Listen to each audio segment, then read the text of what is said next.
Ali. My name is Hassan. I'm here to advise you today on your rights in relation to employees' status. As you have stated in the facts that Hatfield Paving Company Limited has denied you redundancy pay because you were not an employee. So to claim this redundancy payment, you need to establish that you are an employee under Hatfield Paving Company Limited. So the Employment Rights Act 1996, Section 230, subsection 1, defined an employee as someone who enters a contract under the contract of employment. This contract of employment can also be stated as a contract of service. Therefore, it is essential that we establish a contract of employment in your present case right now. To determine the employment status, the courts have laid down various tests for identifying whether someone is an employee or not. So I'll go through each of these tests and determine which test would apply in your situation. And the first test we'll go through is the control test. In this test, we'll look at the employer's control or power over your work. And one important thing to note here is that from the case of Worth Brothers Limited, is that the employer will have the ultimate control of the worker, which is you. This test also would take into account any sort of background control, as it's considered very important, from as suggested from the case of Walker v Crystal Palace PLC. Moving on, looking on the facts of your case, you were required to wear HPC Limited's uniform when visiting customers, and man the Hatfield showroom one Saturday per month, and not work for rival companies or solicit like any HPC's customers. This would suggest that the owner has some sort of control over you, and however, the fact that you had no set hours to work and was given the permission to work elsewhere at the same time would suggest a lack of background control.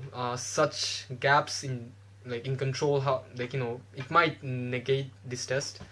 However, this test is very important as it is included in the composite test, which I will discuss later on. Basically, greater the control the employer has on you, the greater the possibility of you being an employee. And so furthermore, there should be like a mutuality of obligation between you and the employer for you to be considered as an employee. And this was set out in the case of Carmichael v National Power. And this test has two parts to it. The first is that the contract must exist, which is apparent in your case.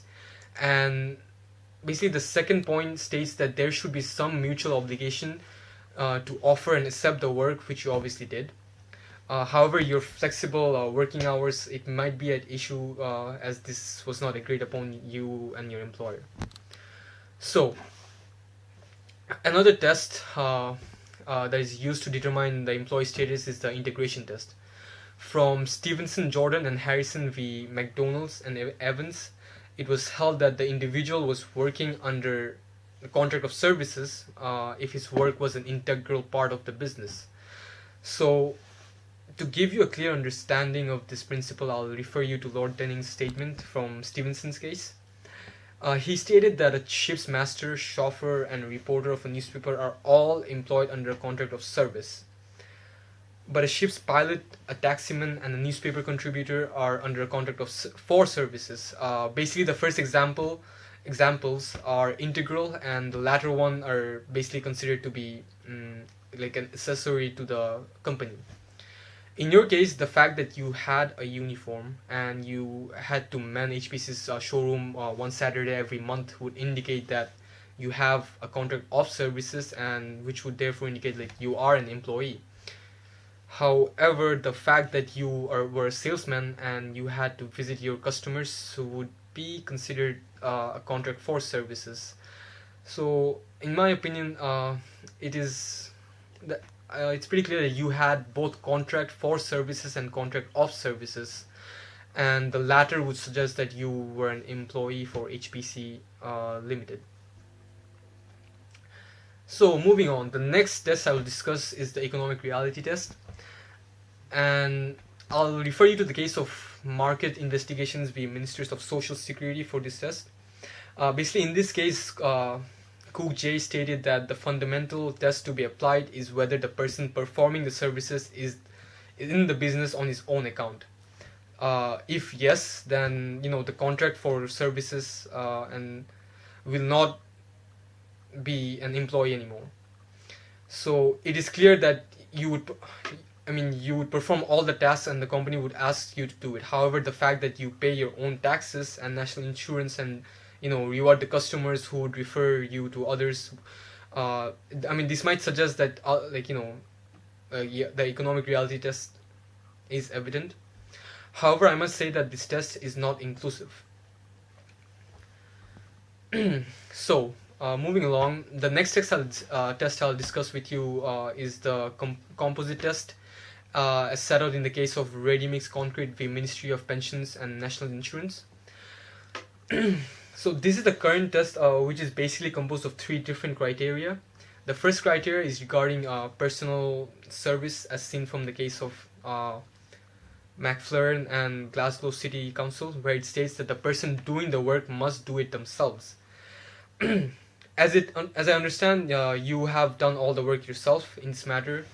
Therefore, in this criteria, this criteria is very easily met. The second criteria which you should have met is a sufficient degree of control from the employee.